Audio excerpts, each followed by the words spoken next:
todos os filmes que a gente fez de 65 até agora. Talvez, especialmente para quem não tenha tanto contato com o cinema brasileiro, fique parecendo que a gente só faz filme de ditadura porque os últimos que foram pro Oscar são filmes de ditadura. Mas é menos de 1%. Menos de 1%, tranquilamente. Ô, professor, mas mesmo que fosse um percentual maior, eu, assim, particularmente, não vejo problema nenhum, não sei. Nada. Estamos tendo... Gente, olha só, eu fui criado vendo majoritariamente cinema americano. O cinema americano faz muito filme sobre a Segunda Guerra Mundial. Por quê? Porque a história é uma fonte de inspiração interessante. Porque olhar um conflito por inúmeros vieses fazer um filme sobre a Segunda Guerra Mundial, ele é um assunto inesgotável. Porque eu posso fazer esse filme por infinitas perspectivas. E quando a gente fala de ditadura, é a mesma coisa. É porque eu acho que aí pega um pouco nas paixões ideológicas de pessoas que acham que não é interessante pensar sobre a ditadura. Eu acho que a gente tem que pensar sobre o que aconteceu com a gente antes para que a gente não repita mais para frente, né? Para que a gente não caia nesses mesmos pontos do vigário. Mas parece que a gente faz muito filme de ditadura, mas a gente faz pouco. A gente deveria fazer até mais. Perfeito. Bianca, boa noite, Bianca. Agente Secreto quase chegou muito forte na disputa internacional. Na sua visão, o que fez esse filme chamar tanto a atenção fora do Brasil? Bianca, são vários fatores também. Né? Eu gosto muito disso porque a gente tem uma tendência, às vezes, a simplificar as coisas e geralmente as coisas são multifatoriais. Tem muita coisa que diz respeito a isso. Do ponto de vista do produto, o que fez esse filme chamar tanta atenção fora do Brasil é o fato do Kleber Mendonça Filho ter conexões no Festival de Cannes, estar com o filme no Festival de Cannes, ser exibido lá, ganhar prêmio, e ter uma coprodução com a França. O Agente Secreto é uma coprodução Brasil-França. A Émilie Lesclos, que é produtora do filme, a esposa do Kleber Mendonça Filho, é francesa. Né? E eles têm uma ponte de produção na França, eles têm parceiros de produção na França. E isso facilita bastante no que diz respeito a disseminar esse filme na Europa e nos Estados Unidos. Outra coisa, o Agente Secreto foi comprado por uma grande distribuidora americana, a Neon, que é uma distribuidora que age de uma maneira muito agressiva na campanha do Oscar. A Neon era a mesma distribuidora americana do Valor Sentimental. Então eles tinham que meio que se dividir ali, que a gente tem que fazer campanha para os dois. Isso enquanto produto. Agora, se a gente parar para pensar, Bianca, em relação ao filme em si, eu sempre fico pensando que, especialmente o americano ou o europeu, ele tende a olhar o Brasil com um olhar um tanto quanto exótico. Né?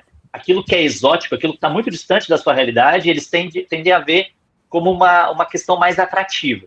E eu acho que o Agente Secreto é um filme que, a gente até estava falando, estava falando com o Edgar e com o Isaac antes da gente começar aqui a nossa transmissão, que o Agente Secreto é um filme que parece, no que diz respeito à estrutura narrativa, muito com Uma Batalha Após a Outra, do Paul Thomas Anderson.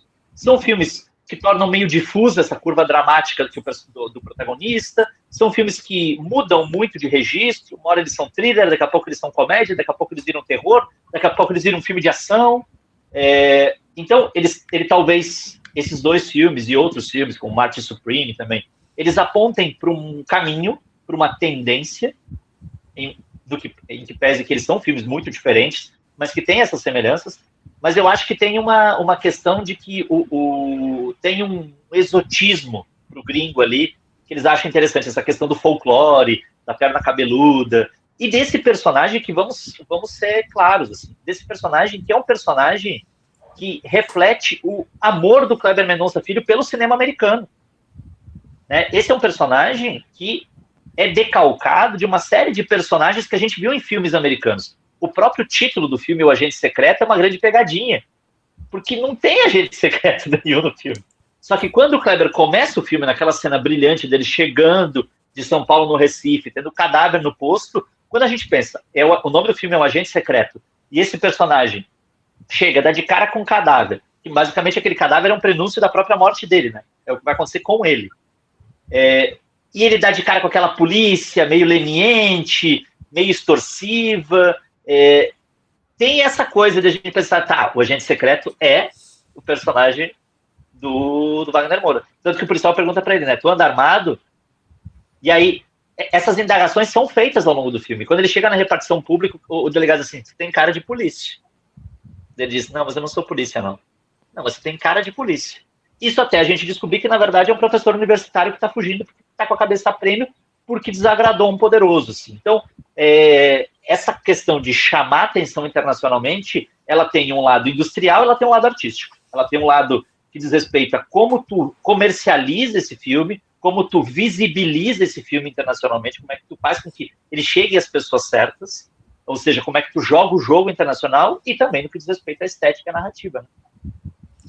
Né? Professor, eu vou aproveitar, porque você falou do cinema brasileiro, mas vou tirar um pouco do Agente Secreto, vou tirar o foco, porque ele também estreou o filme do Rodrigo Santoro na Netflix, que é lindo demais, que eu até comentei com o Isaac não assistiu, mas tem que assistir, que é muito bom, o filme é maravilhoso. E temos também da Fernanda Montenegro, que ela é uma senhora no Rio de Janeiro, que ela é... Como chama, Isaac? Esqueci o nome do filme. Nossa, de bate-pronto. Mas não sei qual. Agora eu também esqueci. Mas é maravilhoso.